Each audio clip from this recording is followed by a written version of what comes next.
केंद्र सरकारनं 29 डिसेंबर 2016ला सर्व सामान्य रिक्षा चालक मालक असतील, वाहनधारक असतील, त्या सर्वांना त्यांचं परमिट रिन्यू करत असताना योग्यता प्रमाणपत्र रिन्यू करताना उशीर झाला दिलेल्या मुदतीमध्ये, तर प्रति दिवस 50 रुपये दंड आकारण्याचा जो निर्णय घेतला होता तो रद्द व्हावा म्हणून गेले 7-8 वर्ष संपूर्ण राज्यामध्ये आंदोलन सुरू आहे, परंतु त्याची दखल ना राज्य सरकारनं घेतली आहे ना केंद्र सरकारनं घेतली आहे। आणि आमच्या या प्रश्नाकडे लक्ष वेधण्याकरता म्हणून आज जिल्ह्यातील तमाम रिक्षाधारक, चालक, मालक, वाहनधारकांनी, टॅक्सीधारकांनी या ठिकाणी आपल्या वाहनासहित धडक मोर्चा जिल्हाधिकारी कार्यालयावर आणलेला आहे। आणि आम्ही या अन्यायी केंद्र सरकारला आणि राज्य सरकारला सांगू इच्छितो की ताबडतोब हा दंड मागं घ्या। गोरगरीब सामान्य रिक्षाधारक, वाहनधारकांना जो लाखो रुपयाचा दंड त्या ठिकाणी झालेला आहे त्यामध्ये निश्चितपणानं तो सर्व रद्द करून आमची जी मागणी आहे, आज या ठिकाणी सांगलीमध्ये धडक मोर्चा निघाला।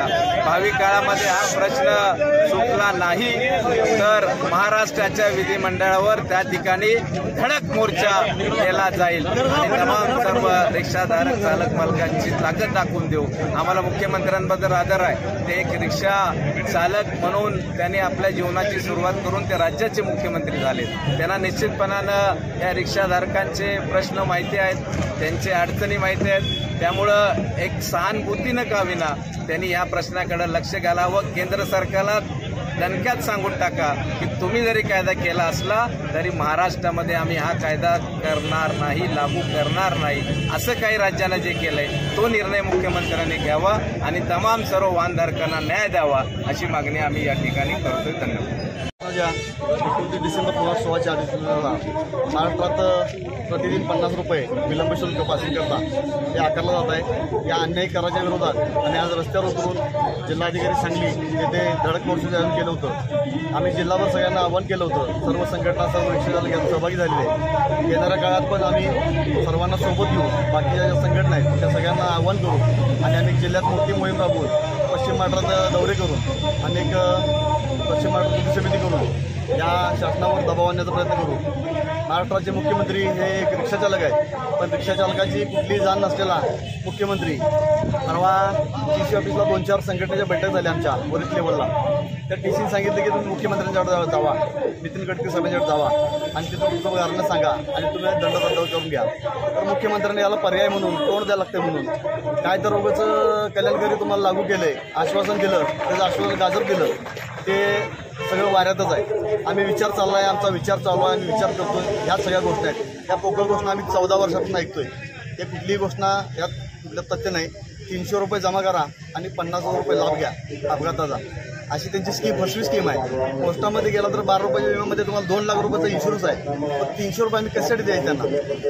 नॅशनल बँकेत गेला तर 110 रुपयाला जो विमा आहे त्याच्यामध्ये 2 लाख रुपये तुम्हाला सवलत आहे, 2 लाख रुपये अपघात विमा मिळतो। शासनाची फसवी स्कीम आहे, 300 रुपये आम्ही कशासाठी द्यायचे, आमचेच पैसे घेऊन आम्हालाच वापरायचे आणि आमच्यातलेच पैसे खायचे धंदा चालू झाला आहे। तर या शासनाला आमची विनंती आहे की सदरचा दंड माफ करावा, अन्यथा याच्यापेक्षा उग्र आंदोलन होईल। जिल्ह्यामध्ये आता आंदोलन सुरू आहे। 2016च्या 17च्या परिस्थितीनुसार आम्ही याच दंडाच्या विरोधात आम्ही आंदोलन सुरू केली होती आणि महाराष्ट्रात याचे तीव्र प्रसार उमटले होते।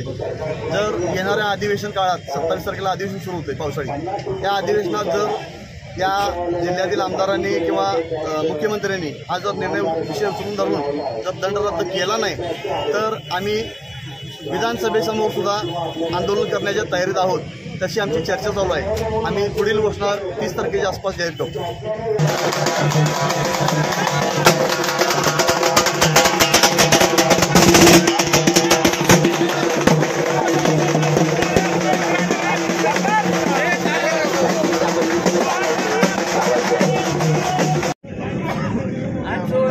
रिक्षा चालकांचा समितीचा जो आपण आंदोलन केलं त्या संदर्भात या ज्या काठी राज्य सरकारने किंवा केंद्र सरकारने लावलेले आहेत, कारण ही माणसं आहेत रिक्षा चालक, ही रोज आपले पैसे कमवून उदरनिर्वाह करणारी आहेत। आणि ह्याच्यातनं जे पैसे मिळतात ते जर रोज त्यांना 50 रुपये हा कर भरायला लागला तर त्यांच्यावर हा अन्याय आहे.